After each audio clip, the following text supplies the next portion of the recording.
So yesterday we had the announcement from Mr. EA Andy that we have another FIFA title update, and surprisingly this one isn't a bad update. It's going to be featuring some career mode fixes, some ultimate team fixes, and visual presentation fixes as well, and we also have to talk about one player face in this video as well. For career mode people, I think this is a crucial update, but what I'm going to do is just explain everything in detail. And of course, if you do find this video useful, leave a like for me, and if you're new around here and you want to see more FIFA update videos, make sure you subscribe today. So this patch currently is out for PC people. You can go and download it today and start using it.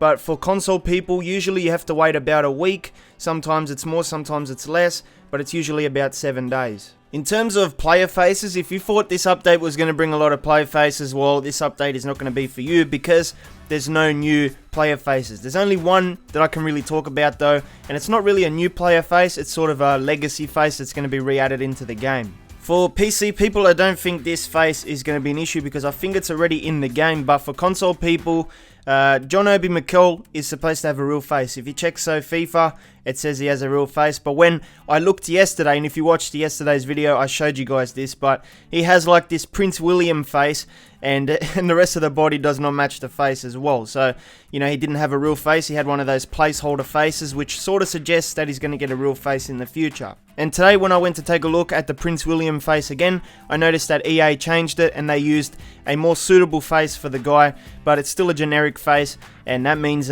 he could be getting his new face soon, because on the PC, my friend Lucas was able to confirm that he can see the real face for Mikel already. So I think for the console people, maybe in the next squad update or something, we might get the real face for Mikel. Next up, I want to talk about some 2D portrait updates, and 2D portraits are basically the player faces you see on like career mode menus and the team management page. They're not in-game player faces, so you know, don't get too excited, but they've made a few changes to the visual and presentation, and I think they mentioned this a few weeks ago, so I think they updated it for the PC, but on the consoles we still didn't get that kind of update, so apparently we're getting it now. So they've updated the 2D portraits for Alphonso Davies, who plays for Bayern Munich, Samir Nasri, who plays for West Ham, and Mikel, who plays for Middlesbrough.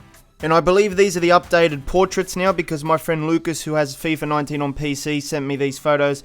And you can see with Alphonso Davies on the left is the current console photo, a little bit outdated now, but on the right is an updated photo with the Bayern Munich shirt on.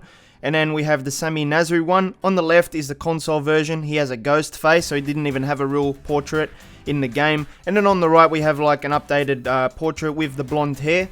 And then lastly we have Mikel, who also had a ghost face. And then on the right we have a proper photo for him now as well. Next up, I want to talk about some FIFA Ultimate Team fixes, and it says addressed the following issues. The stats displayed on an item would show a number over 99 after scoring a goal in situations where a training item had been applied before the match that pushed the stat over 99. This had no impact on gameplay and was a visual issue only. I think I saw this in the other update a few weeks ago as well, so I think it says here some of these changes were already added to PC via an earlier update. So yeah, some of these changes already are on PC, but for the consoles we didn't get them yet, so that's why you're seeing repeats of stuff that was added into the PC update a few weeks ago. Next up, we have a fix for the kickoff mode, and it says address the following issues. Sometimes there would be an error saying kickoff data is not available after changing the difficulty of the match. I don't have any images or clips for this issue.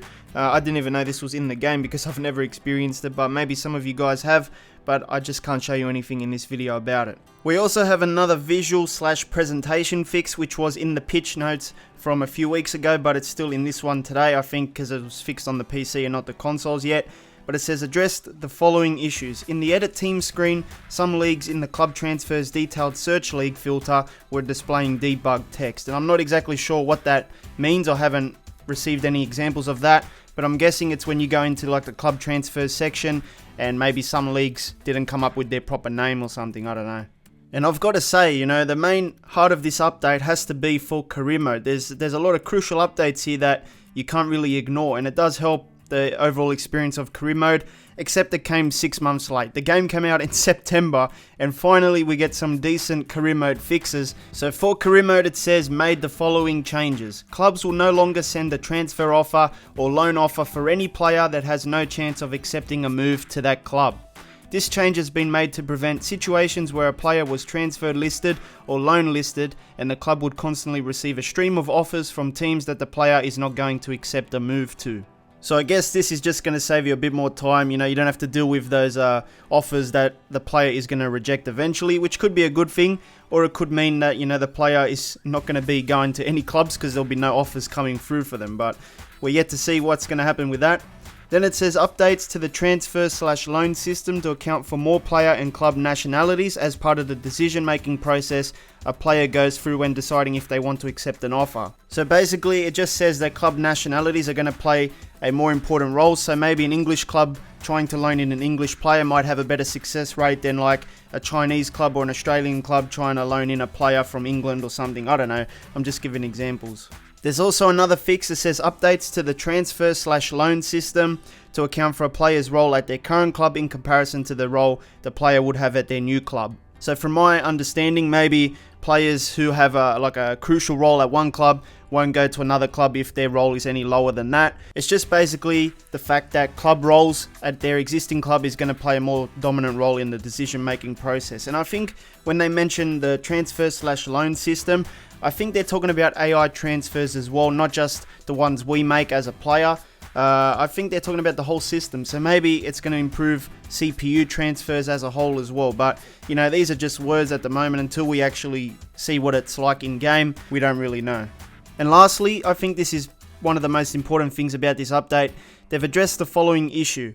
Players that were loan listed were not considering the fact that they were listed for loan as part of their decision-making process on whether or not to accept a loan offer to join another club.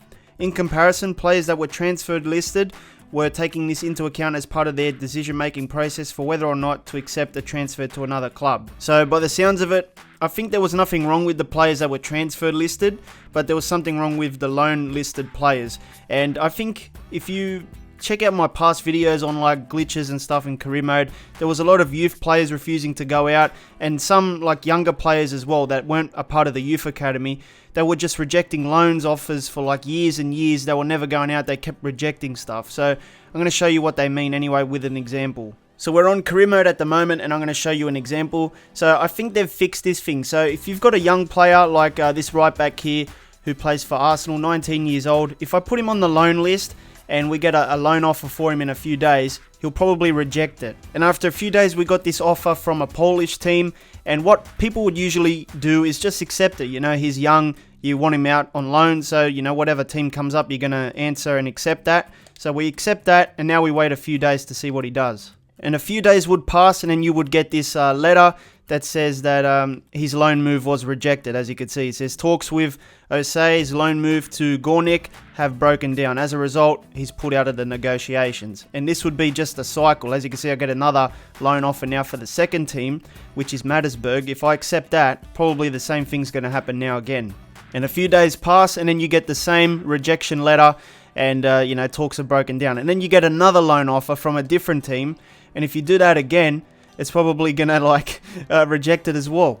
And there you go, he's got rejected, and then it's another loan offer that comes in, and it's just a cycle that keeps repeating itself, not just for this player, but for a lot of different players as well, and also for youth academy players who refuse to go out. So I think they've fixed this issue where the player is going to consider that they are actually put on the loan list, and will probably eventually find a club that they will go out on loan to instead of just rejecting the offers for years.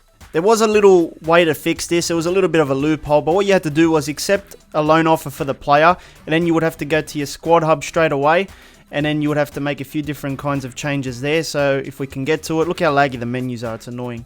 But you go to the guy here, and you remove him from the loan list, and then you put him on the transfer list, and now because the glitch doesn't affect transfer listed players, it should actually go through. So if I simulate a few extra days now, you can see that we finally got the email that the player has been loaned out. So that was the loophole. I think it's just going to work now after the update. You don't have to do this loophole anymore, which is good. At least we finally got a few career mode fixes after 6 months, but there's still a lot of work that needs to be done, like the scheduling fixes, 2 games in one day, back-to-back games as well. There's still a lot that needs to be fixed, but at least they're paying a bit of attention to career mode. I didn't really expect it, to be honest. And I guess everyone's wondering, do I need to start a new career mode? I don't really know. A lot of people on Reddit have said that you don't need to, but I think it might be best to start a new one to get the best results out of this update. but we'll just have to wait and see when the update comes out. We have to try it ourselves. And finally, just to answer any questions about gameplay, there's been no gameplay improvements or fixes in this FIFA 19 update. So if you're hoping for some changes, there's not going to be any. If you need something else to watch, make sure you check out my FIFA 20 show. This is where I talk about the latest news. Make sure you click the card right now. It'll take you to the latest episode. And I'll see you next time.